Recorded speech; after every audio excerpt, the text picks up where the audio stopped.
O mês de maio, normalmente, as igrejas acabam destacando a família, né? É o chamado mês da família. E então nós vamos iniciar uma série sobre a família hoje, e durante as próximas semanas nós vamos trabalhar sobre esse tema. E então, hoje, a pedido do nosso pastor Zen, eu vou trabalhar essa história a partir de uma história bastante conhecida das Escrituras. Eu vou aqui, pronto.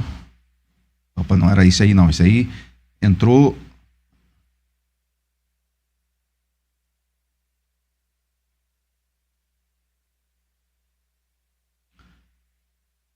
Aí.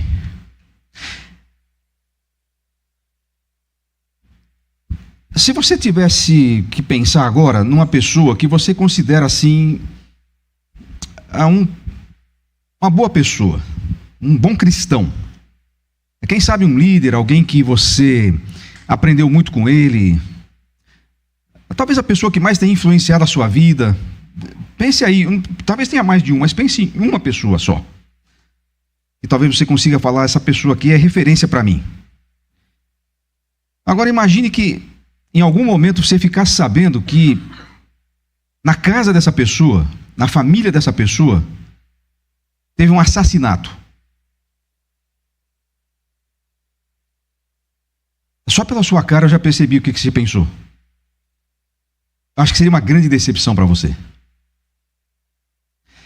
Aquela pessoa com quem você talvez conviveu muito tempo e que foi tão influente na sua vida e que foi tão importante para você, e de repente teve lá um caso que ninguém sabia direito como é que foi, mas depois se descobriu que um irmão matou o outro.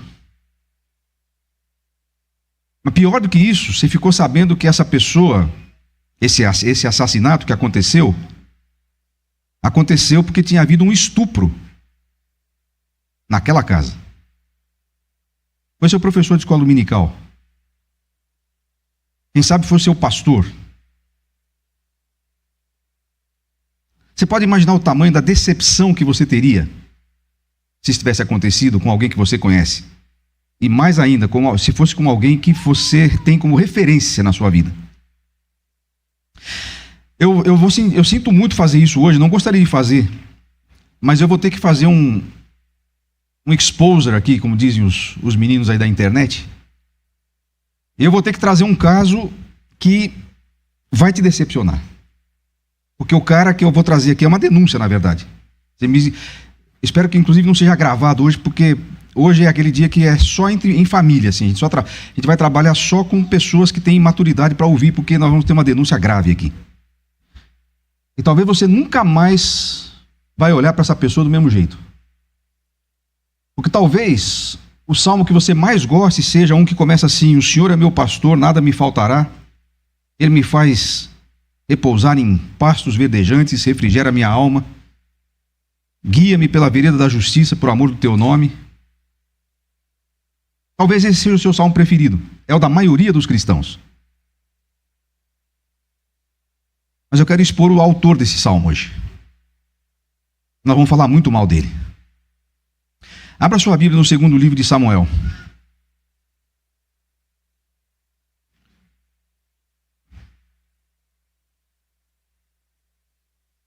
Segundo livro de Samuel, capítulo 13. Só para dar o contexto aí, você talvez se lembre dessa história. Havia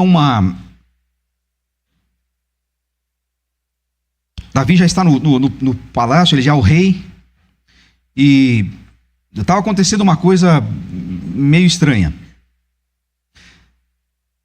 Ele tinha que sair para a guerra, e ele não saiu para a guerra, ele ficou no palácio. As imobiliárias de Jerusalém passaram a ter um problema muito sério depois dessa história, porque ninguém mais queria morar em volta do palácio, depois que aconteceu isso. Porque um belo dia, tinha uma mulher tomando banho lá, vizinha do palácio, e o rei passou à tarde, levantou de tarde, estava dando uma volta e viu a mulher. E ele desejou a mulher, e ele época de guerra, sabe como é que é? Racionamento, Lorenzetti 220, está gastando muito, foi ver e acabou queimando a resistência, mas dele. E ele chamou essa mulher para casa, para o palácio. E você sabe o que aconteceu? Ele cometeu pecado com Batseba. Nós ouvimos essa história hoje de manhã, inclusive, na excelente aula que o Paulo nos trouxe. Mas depois de 1 ano quase, porque o filho já tinha nascido, a mulher ficou grávida nessa noite. Uma noite ficou grávida. Alguém diria azar, outros diriam sorte. O fato é que foi fatal. 1 ano depois, mais ou menos, o Natan, o profeta, foi falar com Davi.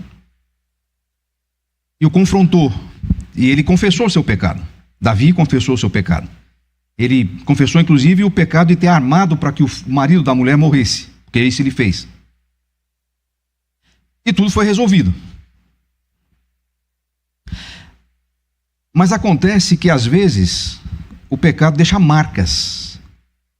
Não é às vezes. O pecado sempre deixa marcas. Às vezes, elas são mais sentidas do que outras vezes. Você já ouviu a história do menino que o pai estava tentando explicar para ele que o pecado deixa marca sempre na nossa vida. Então ele pegou uma tábua e bateu vários pregos na tábua. Até na metade, assim, para ficar mais fácil de tirar. Ele bateu vários pregos na tábua e disse para o menino, tá vendo? Esses pregos aqui são as coisas erradas que você fez essa semana. Tinha sido muito levado o menino. Então isso aqui você desobedeceu sua mãe, bateu lá um prego. Isso aqui você brigou com a sua irmã, bateu lá um prego.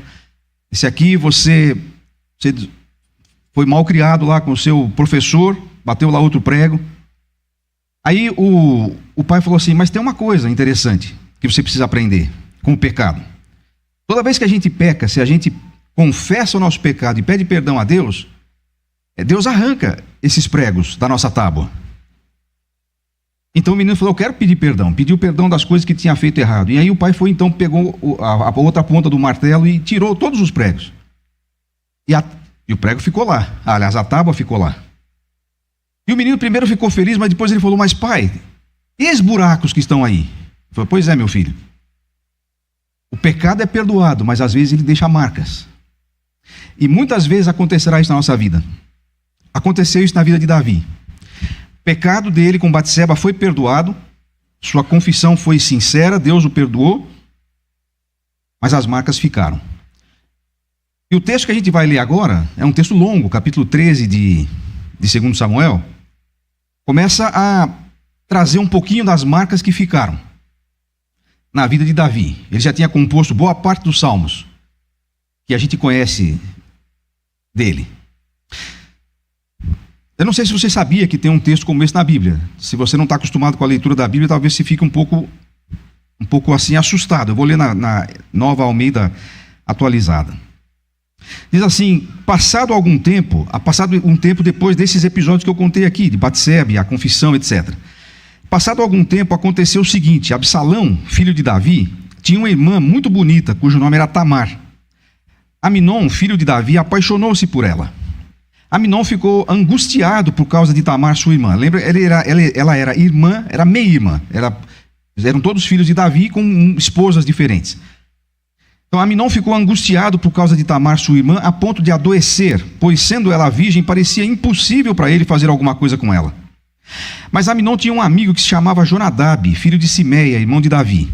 Jonadab era um homem muito esperto, ou sagaz, ou astuto, e ele disse a Aminon, por que você está emagrecendo tanto dia após dia, ó filho do rei? Por que não me conta o que está acontecendo? Então Aminon disse, estou apaixonado por Tamar, irmã de Absalão, meu irmão por parte de pai. Jonadab respondeu, deite-se na sua cama e finge que você está doente. Quando seu pai vier visitá-lo, diga-lhe, por favor, permita que a minha irmã Tamar venha e me dê de comer, que ela prepare a comida diante de mim, para que eu coma da sua mão. E assim Aminon deitou-se e fingiu que estava doente. Quando o rei foi visitá-lo, Aminon lhe disse, por favor, permita que a minha irmã Tamar venha e prepare 2 bolos diante de mim, para que eu coma da sua mão. Então Davi mandou dizer a Tamar em seu palácio, por favor, vá à casa do seu irmão Aminon e prepare alguma comida para ele. Tamar foi à casa de Aminon, seu irmão, e ele estava deitado. Ela pegou massa e o amassou, fez bolos diante dele e os assou. Pegou a assadeira e tirou os bolos diante dele, mas ele não quis comer. Aminon disse, Manda que todos saiam da minha presença. E todos saíram. E Aminon disse a Tamar: traga a comida ao meu quarto e comerei da sua mão. Tamar pegou os bolos que havia feito e os levou a Aminon, seu irmão, no quarto. Quando ela oferecia os bolos para que ele comesse, Aminon agarrou-a e lhe disse: venha, deite-se comigo, minha irmã. Ela, porém, respondeu: não, meu irmão, não me force, porque não se faz uma coisa dessas em Israel. Não faça essa loucura. Porque aonde iria eu com a minha vergonha? E você seria como um dos loucos de Israel. Agora, por favor, fale com o rei, ele não impedirá que eu me case com você. Mas Aminon não quis dar ouvidos ao que Tamar dizia. Pelo contrário, sendo mais forte do que ela, forçou-a e teve relações com ela. Depois Aminon sentiu por ela uma grande aversão, e maior era a aversão que sentiu por ela do que o amor com que a tinha amado. Então disse: levante-se, saia daqui. Mas Tamar respondeu: não, meu irmão, porque mandar-me embora agora seria um mal maior do que o outro que você me fez. Porém ele não a quis ouvir. Chamou o moço que o servia e lhe disse: põe essa mulher para fora e tranque a porta. Tamar vestiu uma túnica talar de mangas compridas, porque assim se vestiam as filhas do rei que ainda eram virgens. O servo a pôs para fora e trancou a porta. Então Tamar colocou cinza sobre a cabeça, rasgou a túnica talar de mangas compridas que vestia, pôs as mãos sobre a cabeça e saiu andando e clamando. Absalão, seu irmão, lhe disse: foi o seu irmão Aminon que esteve com você? Agora, minha irmã, fique calada, ele é seu irmão, que o seu coração não fique angustiado por causa disso. E assim, Tamar, desolada, ficou na casa de Absalão, seu irmão. Quando o rei Davi soube de tudo isso, ficou furioso. Porém, Absalão não falou nada com Aminon, nem mal nem bem, porque odiava Aminon por esse ter violentado Tamar, sua irmã. Passados 2 anos, Absalão tosqueava as suas ovelhas em Baal-Azor, perto de Efraim, e convidou todos os filhos do rei para irem até lá. Absalão foi falar com o rei e disse: eis que esse teu servo está fazendo a tosquia das ovelhas. Peço que o rei e os seus servidores acompanhem esse teu servo. O rei, porém, disse a Absalão: não, meu filho, não vamos todos juntos, porque seremos pesados a você. Absalão insistiu, mas o rei não quis ir. Contudo, o abençoou. Então Absalão disse: se o rei não quer ir, pelo menos deixe que meu irmão Aminon nos acompanhe. Porém o rei lhe disse: por que ele iria com você? Absalão insistiu e deixou que Aminon e todos os filhos do rei fossem com ele. Absalão deu ordem aos seus moços, dizendo: fiquem atentos, quando o coração de Aminon estiver alegre de vinho, e eu der uma ordem para matá-lo, então matem-no. Não tenham medo, pois sou eu quem está ordenando. Sejam fortes e valentes. E os moços de Absalão fizeram com Aminon como Absalão lhes tinha ordenado. Então os filhos do rei se levantaram, cada um montou a sua mula e fugiram. Versículo 37. Absalão, porém, fugiu e foi ficar com Talmai, filho de Amiúde, rei de Gesur. E Davi pranteava por seu filho todos os dias. Assim, Absalão fugiu, indo para Gesur, onde ficou 3 anos. Então o rei Davi cessou de perseguir Absalão, porque já se tinha consolado a respeito de Aminon, que era morto. E a história não acaba aqui, eu vou parar aqui. Mas tem mais. Essa era a família do rei Davi, do seu querido Davi. Eu quero te assustar ainda mais, porque se você não conhecia essa história, que mais parece assim, notícias populares, os programas da televisão aberta no final da tarde, eu queria te avisar que essas coisas que aconteceram na casa dele, na casa de Davi, não são na casa de Saul que estão acontecendo isso. Não está acontecendo isso na casa de Caim, ou de qualquer outro dos vilões da história bíblica. Isso está acontecendo na casa do salmista, do poeta de Israel, como é chamado, do homem segundo o coração de Deus, do homem cujas palavras registradas, especialmente no livro dos Salmos, inspiram gerações de pessoas tementes a Deus ao longo da história. E você quer saber o que é pior? Tudo o que aconteceu na casa de Davi pode acontecer na sua. Esse é o alerta de hoje à noite. Portanto, eu peço que você abra os seus ouvidos, mas abra também o seu coração e a sua mente para o que você vai ouvir. Eu não estou aqui para fazer nenhuma acusação, eu não estou aqui para fazer nenhuma ameaça, eu não estou aqui para fazer nenhum terrorismo, mas eu estou aqui para fazer um alerta da parte de Deus para as nossas famílias. Nossas famílias não estão a salvo dos resultados do pecado, das tragédias e da desgraça. É isso que essa história nos conta, além de nos assustar e eventualmente nos decepcionar. Você percebeu que tem aqui pecados terríveis acontecendo na casa do rei. Por exemplo, agora vocês podem ir passando, porque aqui realmente está travado. Por exemplo, abuso sexual. Você viu a história? Não dá vontade de parar a história no meio e falar, não é possível, isso não vai acontecer. Pode desligar. Ou se voltou? Voltou? Tá bom, tá tranquilo. Dá vontade de desligar a história na metade? Esse é um dos pecados mais... eu não consigo adjetivar, talvez. Acontecendo na casa dele. Na casa de Davi.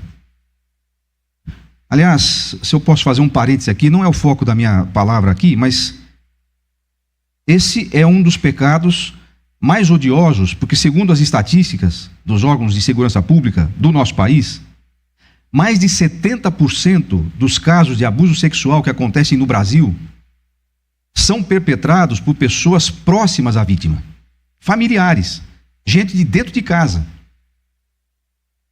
As maiores vítimas são enteados, filhos pequenos, sobrinhos, ou seja, são pessoas que têm relação próxima e de confiança com as vítimas. E embora não seja o foco da minha palavra aqui, eu preciso fazer esse alerta, porque é possível que alguém que me ouve esteja passando por isso. E você tem que denunciar isso. Você não pode aceitar isso. Eu sei que é difícil, eu não passei por isso, graças a Deus, não tenho ideia do que é. Eu sei que é difícil. Mas você não pode permitir isso. E se você está passando por uma situação assim, você tem que procurar ajuda. Isso é absolutamente inadmissível em qualquer sociedade, em qualquer circunstância. Isso aqui não é só pecado, isso é crime, crime grave. E se acontece no âmbito de uma igreja, a igreja que tem vergonha na cara, não vai passar a mão para isso. E não vai deixar isso quieto. Vai denunciar. Se alguém faz isso, não é com a igreja só que tem que se tratar. É a polícia que tem que tratar isso. E vai ser tratado. Não brinque com isso. Isso é uma coisa diabólica. Isso é uma coisa tão inominável que até as pessoas que nós consideramos, não é que nós consideramos, que são criminosos, não admitem isso. Vocês sabem o que eles fazem com pessoas que são molestadores lá na cadeia. Isso é absolutamente inaceitável. Mas onde é que estava acontecendo isso? Voltando para o nosso tempo aqui, na casa de Davi. Não era só isso. Por causa disso, aliás, me permita fazer mais uma observação a respeito disso. Talvez você tenha sido vítima disso. Então, se você foi vítima disso em algum momento da sua vida, talvez você não vai escutar mais nada do que eu vou falar aqui, mas eu quero que você escute a última coisa que eu vou falar, se eu conseguir chegar até o fim. Porque tem alguma coisa para você que tendo passado por isso, e até mesmo para quem tenha feito isso com alguém. Tem uma palavra aí para você no final. Além do abuso sexual, que já seria gravíssimo, tinha ódios velados fermentando naquela casa. Eles não moravam todos na mesma casa que nem a gente mora, porque como tinha os palácios das rainhas e do rei, cada um morava na sua casa, nesse outro absurdo que é a poligamia, que fazia parte ali do contexto histórico, cultural, social deles. Então cada um morava na sua casa. Mas quando eu falar casa aqui, eu estou falando do âmbito familiar, do âmbito da família de Davi. Tinha lá suas esposas, seus filhos, e olha o ódio que está sendo fermentado ali. E como a gente vai ver, no caso da história que nós vimos hoje, por 2 anos, o irmão de Tamar ficou maquinando o que é que ele ia fazer para vingar-se do que o meio-irmão tinha feito. Por fim, acabou gerando assassinato. Esse não foi o único, vai acontecer outras tragédias desse tipo aqui. Alguém atentando contra a vida do outro, dentro de casa, dentro da mesma família, todo mundo com o mesmo sobrenome. Mais para frente, essa história, você sabe, se você não sabe, depois você pode ler lá os capítulos 14 e 15, isso vai desembocar numa grande revolução, uma grande revolta, mostrando que rebeldia é um outro elemento presente ali naquela casa. O Absalão será um filho que vai se insurgir contra o próprio pai, tentando derrubá-lo do trono, e a história vai ser triste. Uma das cenas mais tristes da Escritura, pelo menos nesse trecho do Velho Testamento, é o dia que Davi sai de Jerusalém chorando, descalço, com algumas pessoas vindo atrás dele, e ele falando: vai embora, deixa eu ficar sozinho, porque o seu filho está expulsando ele de lá. E ele não quer se defender, porque ele não quer matar o filho, o que acaba até acontecendo. Só olha a confusão que está acontecendo ali dentro. E agora a pergunta que fica é: onde estava Davi enquanto tudo isso estava acontecendo? Vocês lembram daqueles macaquinhos que ficavam, que tem aí inclusive, não estou vendo nada, vou falar nada, não estou escutando nada. Acho que esse macaquinho foi inspirado no Davi. Porque sabe quanto tempo levou entre essa história do estupro de Tamar e a conspiração? Eu vou fazer a conta para você. Alguns elementos estão nesse capítulo, outros estão para frente. Ele ficou indignado com o estupro de Tamar, não ficou? Diz o texto que ele ficou indignado. O que ele fez? Nada. Aí ele passou 2 anos e o ressentimento de Absalão foi crescendo com seu irmão, por óbvio. Pode passar ao próximo. Ele ficou 2 anos. Depois ele foi embora para Jesus, ficou mais 3, o Absalão, mais 3 anos lá. Depois ele voltou, ficou mais 2 anos em Jerusalém. E depois se passaram mais 4, sabe quanto dá isso? Fez a conta aí? 11 anos. 11 anos entre o estupro de Tamar e a revolta de Absalão. E o que Davi fez nesses 11 anos? Nada. Pelo menos em relação a esse assunto. Absolutamente nada foi feito. O que é que ele poderia ter feito? Bom, eu não sou terapeuta parental e nem conselheiro de casamento.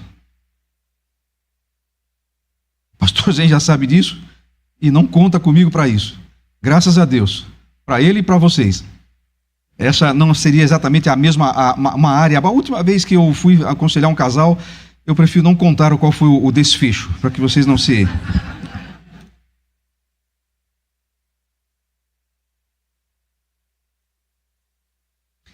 Então talvez eu não poderia dizer para Davi o que ele poderia ter feito, mas isso me faz pensar, e eu espero que você pense nisso também, e embora aqui nós temos que falar isso para a família e portanto para o casal, mas me permitam as meninas presentes aqui uma pequena indelicadeza, porque eu quero falar com os rapazes aqui presentes, os maridos, os pais. Porque grande parte da desgraça das famílias, hoje em dia, acontece por causa da omissão covarde dos homens das famílias. Há muitos homens que estão fazendo igual Davi. As coisas estão rolando lá. E eles não estão fazendo nada. E passa 1 ano, e 2, e 5, e 10, e 11. E eles assumem aquela ideia que eu escutei uma vez, alguém me disse isso uma vez. Eu não faço nada com as coisas que acontecem em casa de problema. Porque eu aprendi uma coisa, 70% dos problemas eles se resolvem sozinhos. Então eu não faço nada. Eu deixo rolar. Olha, existem algumas coisas que talvez o tempo possa melhorar. Mas uma ferida purulenta não é uma delas. Deixe uma ferida escondida ou sem tratar por muito tempo, você vai ver o que vai acontecer. E quando isso acontece na nossa casa, essas feridas começam a acontecer, aquelas coisas absurdas estão acontecendo na casa de Davi. A última coisa, talvez a pior coisa que alguém possa fazer é não fazer nada. Deixa para os outros. Deixa para ela. Deixa para não sei quem. Deixa para o pastor. Olha, eu vou dizer uma coisa, irmãos, com muito amor. Vocês podem entender isso por causa do que eu vou dizer. Mas entenda que é com amor. Por você e pelos pastores aqui da igreja. Eu entendo que uma das coisas que a gente pode fazer, inclusive, quando a gente está tendo esses problemas, é procurar ajuda. E homem tem dificuldade de procurar ajuda. Ainda estou falando para vocês, rapazes. As mulheres podem ficar... podem desligar agora, se quiser. E parem de cutucar o seu marido, por favor. Porque daqui a pouco vai sobrar para você também. Aí você vai reclamar. Então, uma das coisas que a gente tem dificuldade é pedir ajuda. Agora a gente não precisa mais, porque tem o GPS. Você lembra do tempo que não tinha GPS? Que a gente estava perdido, mas perdido de um jeito que... Olha... E a mulher falava, para no posto para perguntar. De jeito nenhum, como é que um homem vai parar no posto para perguntar? Depois de 3 horas, o que acontecia? Parava no posto. E aí o cara falava assim, vira 3 ruas ali, é para a direita. E a mulher nem falava nada, ela só olhava. E aquele olhar significava o quê? Eu falei, idiota. É isso que significava. Mas a gente não pede ajuda. Aqui está na hora, às vezes, de pedir. Se o Davi não estava conseguindo resolver sozinho, que chamasse o Natan. Natan, você foi o cara que me pôs o dedo no nariz na hora pior da minha vida. Deve ter alguma coisa sábia que você pode falar para mim. Mas a gente não faz isso. Ou então, quando a gente vai fazer, e aí entra o que eu vou dizer em relação a nós aqui, a gente começa a achar que quem tem que resolver o nosso problema é o pastor. Tem coisas que você tem que fazer, que você sabe que tem que fazer. Não é o pastor que vai fazer por você, você tem que fazer.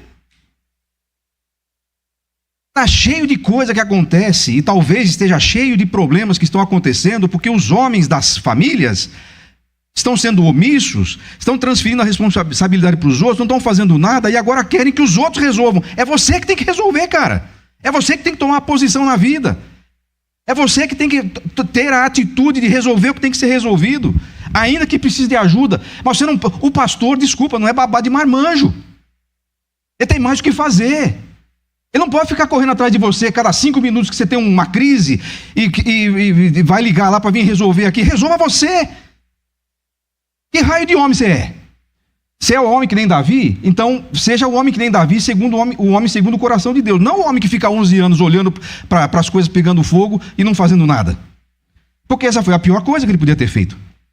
Essa foi a pior decisão que ele tomou na sua vida, de não tomar decisão nenhuma.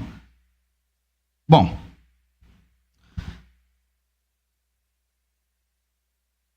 para você não dizer que eu estou falando só de rapazes, isso vale para todos. Ou seja, chega uma hora em que não dá para ficar passando o tempo e dizendo assim, vamos ver o que vai acontecer. É muito provável que, se você já fez isso na sua vida, você saiba de quão verdadeiro é isso que eu estou dizendo. Quantas coisas poderiam ter sido evitadas se nós tivéssemos tomado alguma atitude ou alguma medida antes que chegou a hora de ser tarde demais. Eu disse que não sou conselheiro de casamento, e outra coisa que eu parei de fazer foi celebrar casamento. Eu celebrei uns 20 casamentos na minha vida. Deve ter uns 3 que estão casados ainda. Os outros, eu falo para esses 3, por favor, vocês me mantenham aí, pelo menos para a minha autoestima ficar um pouquinho razoável. Teve alguns desses casos que a pessoa me ligou umas 7 horas da manhã, olha, eu estou indo aí conversar com você. Pois não, quem mais? Eu e a minha esposa, ótimo. Mas eles chegaram lá para dizer assim, a gente saindo daqui e está indo para o advogado para fazer a separação. E a minha pergunta foi, então o que você veio fazer aqui? Não, a gente veio falar com você porque a gente te respeita. Eu estou vendo quanto. Quer dizer, agora você deixou a coisa chegar nesse ponto e agora você vai querer que eu faça o quê? Não, eu não quero que você faça. Então vai embora daqui, você está tomando meu tempo. Eu não sou advogado, vai procurar um advogado. Quer dizer, a gente vai deixando as coisas, a gente vai deixando. Então, por favor, eu não gosto de usar essa expressão porque não é um jargão. Na minha boca nunca será. Mas eu vou usar do jeito certo. Eu vou falar em nome de Jesus, mas do jeito certo. Ou seja, eu imagino que Jesus quer que eu fale isso para você. Por isso que eu vou dizer em nome de Jesus. Não é só para dar um peso no que eu vou falar. Mas eu quero dizer, em nome de Jesus, que se você está com alguma pendência, um osso no armário, alguma coisa que está sendo fermentada dentro da sua casa, chega! É hora de resolver isso aí. É hora de ir atrás. É hora de colocar as coisas em cima da mesa de uma forma clara e pedir a graça de Deus para que você resolva antes que seja tarde demais. Porque se você ficar que nem Davi, olha o que aconteceu com ele. Não precisa acontecer isso na sua casa. Ele poderia ter feito tantas coisas que não fez. E nós poderíamos ter feito tantas coisas que não fizemos. Talvez você tinha que ter feito alguma coisa esta semana e você não fez. Talvez você tenha que ter pego aquele telefone e ligado para a pessoa da sua família com quem você está tretado há tanto tempo esta semana. Talvez tenha que ter aquela conversa que a sua esposa está querendo ter com você que você não quer ter. É a hora. Porque nossos lares têm que ser um lugar de bênção e proteção, não um lugar onde vulneráveis passam o que estão passando aqui. Não um lugar onde o diabo deita e rola. Você já ouviu aquela expressão, Foi isso que eu falei para um casal, e foi por isso que nunca mais fui chamado. Eles começaram lá a discutir na minha frente, o que um está fazendo, o que o outro, 40 minutos de lamúrias de cada um, até que um deles falou assim: a nossa casa virou um inferno. Eu falei: é só então descobrir quem é o diabo aqui, ou é você ou é ela. É só porque eu falei isso, vocês não gostaram. Mas olha, se a sua casa virou um inferno, então ou você é o diabo, ou a sua mulher, ou ambos estão fazendo muito bem o papel. Agora, a sua casa não é para ser um inferno, meu irmão. Sua casa não é para ser um lugar onde as pessoas se odeiam a tal ponto que vire um inferno. Não, não pode ser isso. Sua casa tem que ser um lugar de proteção e bênção. E eu quero te falar rapidamente como você pode fazer isso. 5 coisas que você pode fazer para que a sua casa se torne um lugar de proteção e bênção, que não estava acontecendo com Davi, mas pode acontecer na sua casa. Em primeiro lugar, você tem que tem que construir um parapeito. Eu gosto muito dessa frase de Deuteronômio 22:8. Era uma lei que tinha, quando você construía uma casa, e naquele tempo as casas tinham um telhado assim, chapado, com uma laje, e as pessoas eram obrigadas por lei a construir um parapeito, porque se alguém subisse lá e caísse por acidente, o dono da casa era responsável. Ou seja, era uma forma de você dizer: coloque segurança nesse negócio. Você precisa construir um parapeito em torno da sua casa. Você é responsável por isso. Isso significa que eu não vou usar a palavra controlar, mas você tem que saber o que é que entra, o que é que sai na sua casa. Hoje em dia, há mais do que a porta de entrada física, literal. As entradas são múltiplas. As entradas, elas são quase que universais. Mas não é só por causa do celular que isso acontece, viu? Porque já tinha problema com isso antes de existir celular. Então, cuidado com as conversas que você tem lá no trabalho, com quem você fala, com quem você se aconselha, a quem você ouve, quem você segue.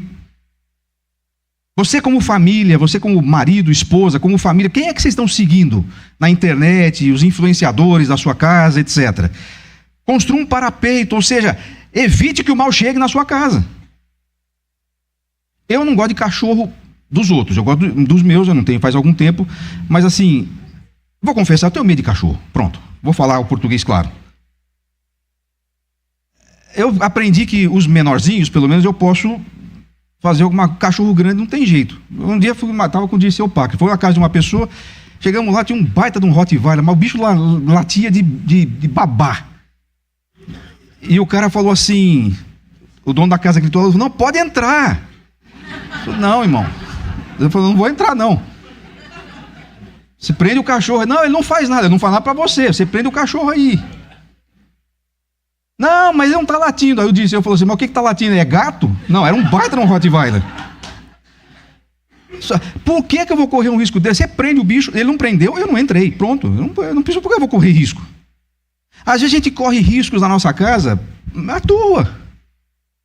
Você sabe que aquela conversa com aquela pessoa lá do seu trabalho, eu não estou falando para você isolá-la e tal, mas assim, tome cuidado com o que você está escutando lá. Depois você traz isso para dentro de casa. Você escuta coisas, você apreende padrões, você...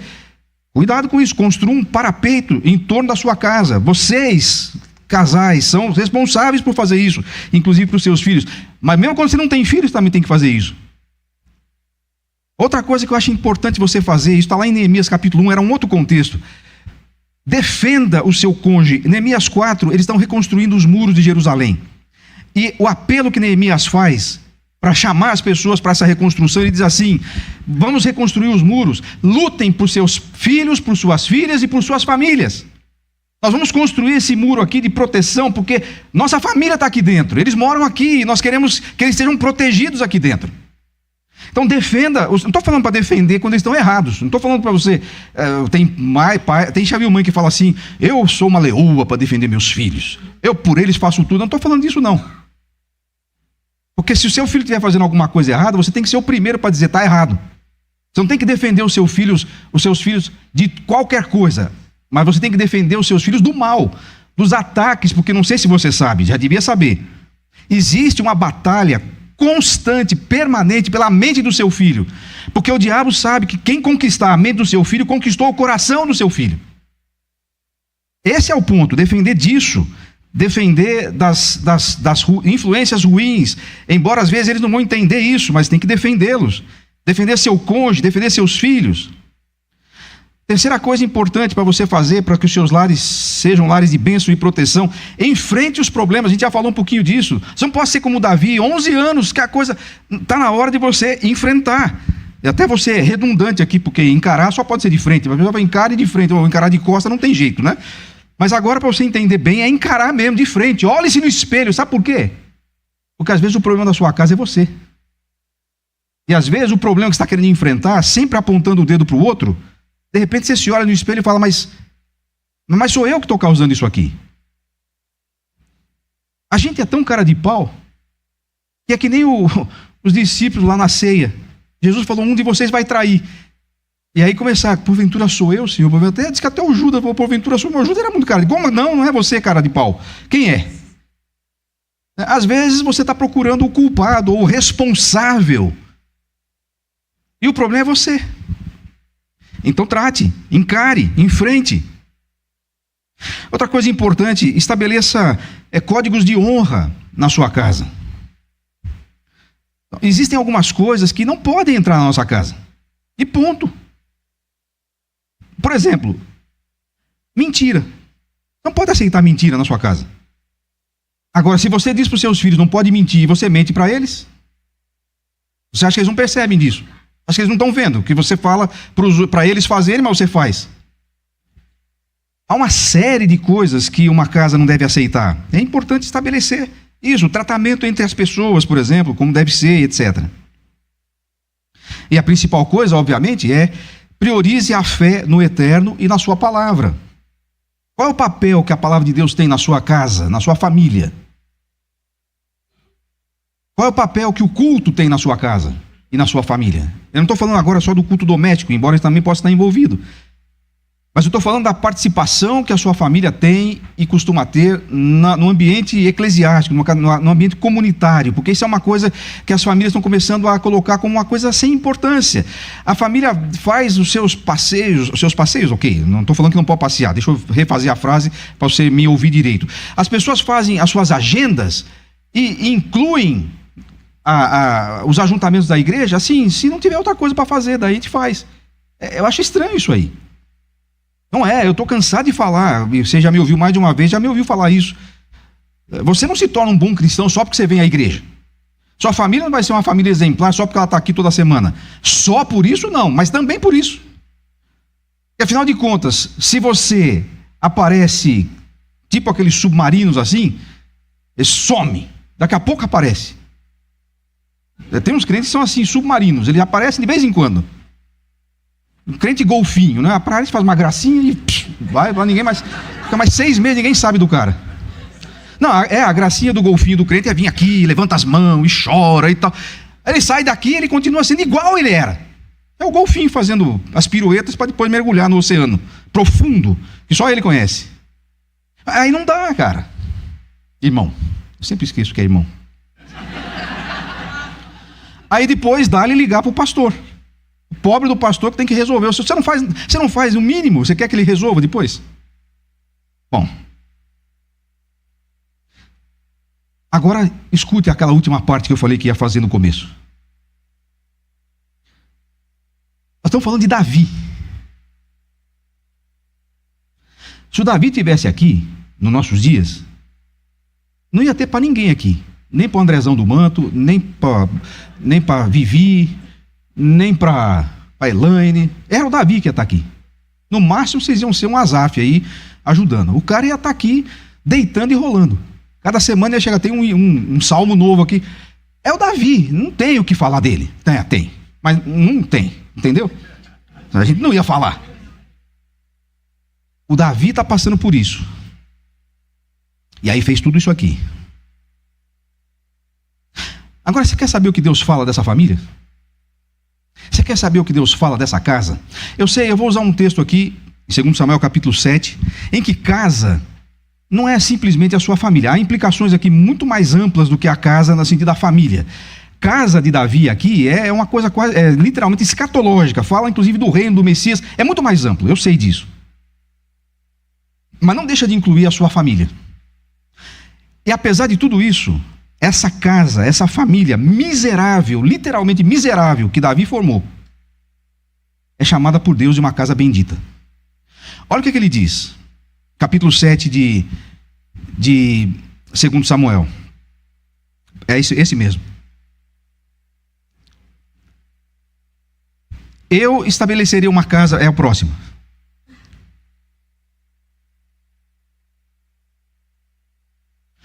Saiba também que eu, o Senhor, lhe estabelecerei uma casa. Quanto a você, sua casa e seu reino permanecerão para sempre diante de mim. Seu trono será estabelecido para sempre. O próximo. 2 Samuel 7:29. Agora é Davi que está respondendo a isso. Agora, por tua bondade, abençoa a família do teu servo, para que ela continue para sempre na tua presença. Tu, ó soberano Senhor, o prometeste. Agora, olha isso. E abençoada por ti, bendita será para sempre a família do teu servo. Hein? Agora mudou o personagem? É a família de João Batista? Ou é a família... Não, é a família de Davi. Olha mais. Eu te peço agora, é mesmo texto em outra versão. Eu te peço agora que abençoe os meus descendentes, para que eles continuem a ter sempre a tua proteção. E a última parte, que a tua bênção esteja com os meus descendentes para sempre. Sabe de uma coisa? A família de Davi sem a bênção de Deus é uma quadrilha. Não é uma família. É formação de quadrilha. Pode mandar prender ou não. O que faz com o estuprador? Com alguém que viola uma moça indefesa e vulnerável. O que faz com isso? Pelas leis. Não estou falando o que faz, que a gente gostaria de fazer, mas o que tem que fazer pela lei? Vai preso, não vai? Então já perdeu um filho, está preso. O que faz com alguém que mata outro? E ainda com agravantes. É uma quadrilha isso aí. Mas Deus não chama essa família de uma quadrilha. Deus não chama essa família de uma família imprestável, irrecuperável, que não vale nada. Deus, com a sua bênção, faz dessa família um reino eterno. Sabe o que isso significa? Isso significa que, apesar de tudo, pode passar ao próximo, apesar de tudo, é a graça transformadora de Deus que sustenta e que mantém as famílias até hoje. Não tem a ver com Davi, tem a ver com você. Não autoriza Davi a fazer e não fazer o que fez e o que não fez. Não autoriza você a não tratar os problemas, as mazelas, as misérias que o pecado talvez instaurou e instalou na sua vida e na vida da sua família. Não. Agora, depois que o pecado entrou no mundo, nunca mais existiu uma família que fosse perfeita e que não tivesse defeitos. Nunca mais existiu uma família que fosse funcional. Todas as famílias da Bíblia, do mundo, da nossa igreja, incluindo quem está aqui, todas as famílias são disfuncionais até hoje. Algumas precisam de intervenções até, porque acontecem coisas como essas, que aconteceram na casa de Davi. Algumas nem tanto. Algumas escondem as coisas de tal maneira que ninguém fica sabendo. Mas sabe que o ideal de Deus não é a família doriana, nem a família conservadora, nem a família progressista, é simplesmente a família que Ele estabeleceu e que Ele abençoou. A família que você tem que buscar é a família bendita. A família que você tem que buscar é a família onde Deus coloca a sua mão e diz: está abençoado para sempre. E você não vai conseguir isso porque você é bom ou porque você é ruim. Você não vai conseguir isso porque você vem na igreja ou porque você não vem na igreja. Você vai conseguir isso pela graça. E se eu posso lhe dizer uma coisa, não importa onde você está com a sua família nesse momento, a última palavra sobre a sua vida não pode ser a palavra do advogado. A última palavra tem que ser a palavra da graça de Deus sobre a sua vida. Há espaço para restauração. Há espaço para um recomeço. Houve espaço para um recomeço na família de Davi, com tudo isso que aconteceu. Então pode ser que você esteja entre eles, entre pessoas que viveram. Os irmãos podem subir. Talvez você tenha estado em espaços ou em situações na vida da sua família que vão longe, igual Davi foi. Eu não sei o que está acontecendo lá, você sabe.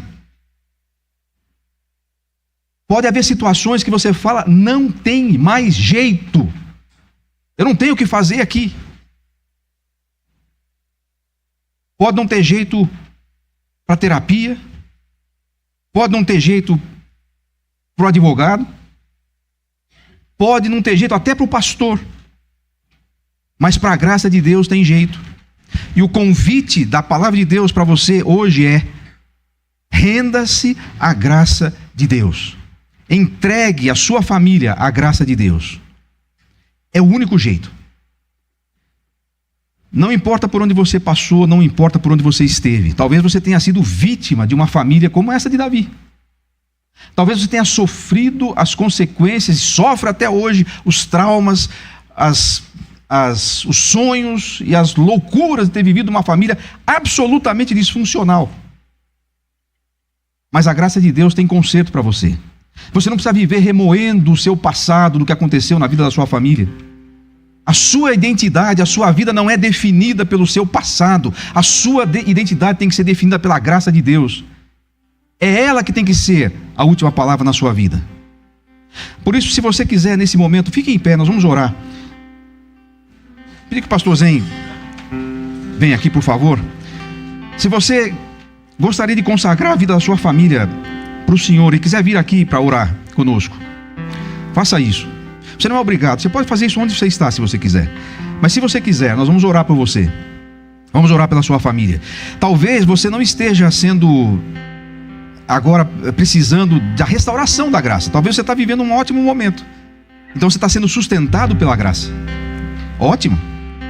Talvez você precisa ser restaurado, tocado pela graça. Talvez haja aqueles problemas que você precisa tratar hoje, que você está adiando indefinidamente. E especialmente, deixe-me dizer uma coisa, antes de passar para a gente orar.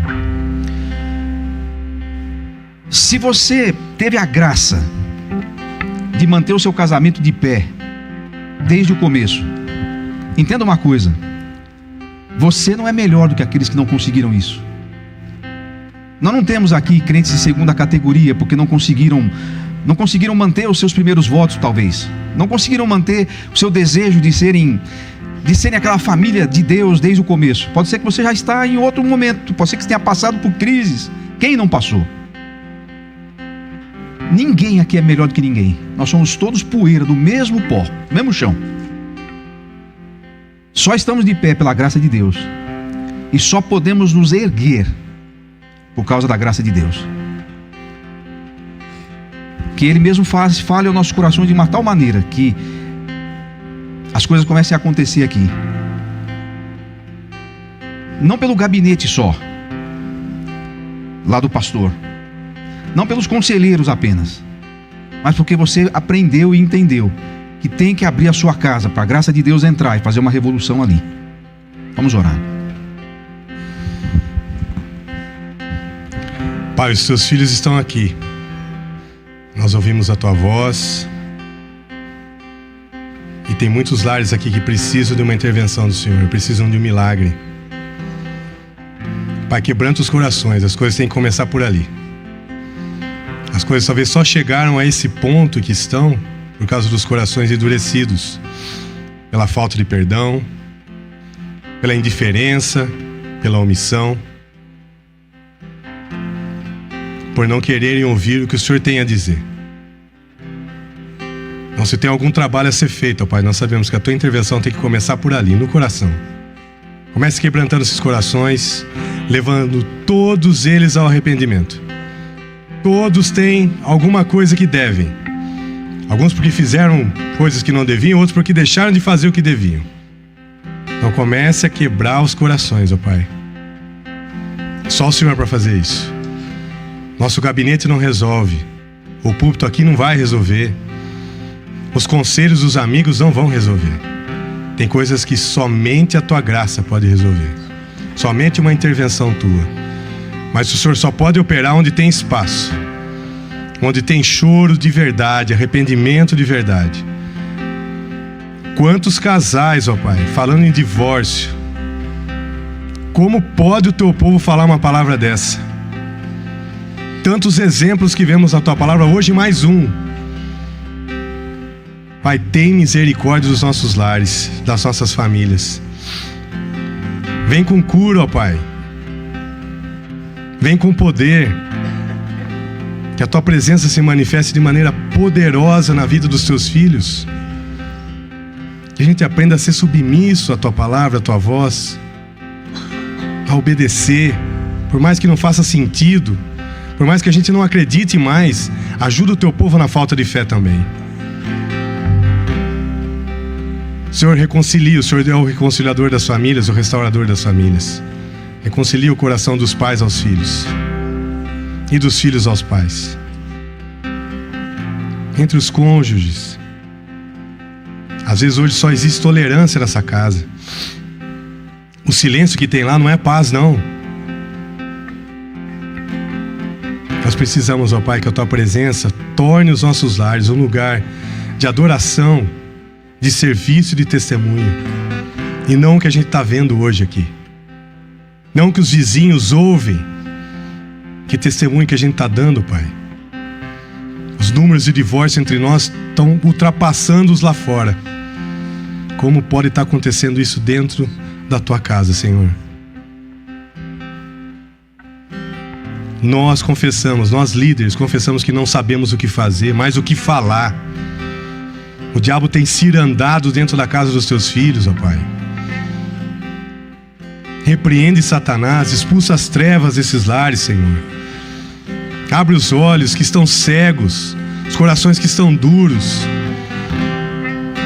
A única coisa que nós podemos fazer, às vezes como líder, ó Pai, como pastor, é entregar para o Senhor. Esperar um milagre, porque já esgotou. Muitas esposas estão sofridas já no seu limite, já não aguentam mais. Muitos filhos não aguentam mais. Nós sabemos que as coisas não se resolvem no momento, mas nós também cremos que o Senhor é o Deus do de repente. O Senhor é o Deus que pode mudar as coisas hoje, agora. Então faz um milagre, Senhor. Que a gente possa entender que uma família de um homem segundo o coração de Deus pode experimentar tragédias desse tipo. Que a gente não acha que está imune, não. A gente precisa vigiar. A gente precisa dobrar joelho, precisa voltar a abrir a tua palavra nas nossas casas. A tua palavra tem que falar mais alto lá dentro. E há muitos lares aqui que estão totalmente destruídos, que já não sabem nem por onde começar, já não acreditam numa reconstrução. Mas que a palavra que eles ouviram hoje, a tua graça pode prevalecer sobre qualquer coisa. A tua graça é força, a tua graça é restauração, a tua graça é salvação, a tua graça é a palavra bendita que muda todas as coisas. Para que o teu povo volte a acreditar na tua palavra, que o teu povo volte a ouvir a tua voz, que o teu povo pare de brincar. Vir no domingo aqui não vai resolver. As coisas vão se resolver de segunda a sábado, com os joelhos dobrados entre os casais ali no quarto, onde só o Senhor sabe ouvir. Pais ajoelhando com os filhos.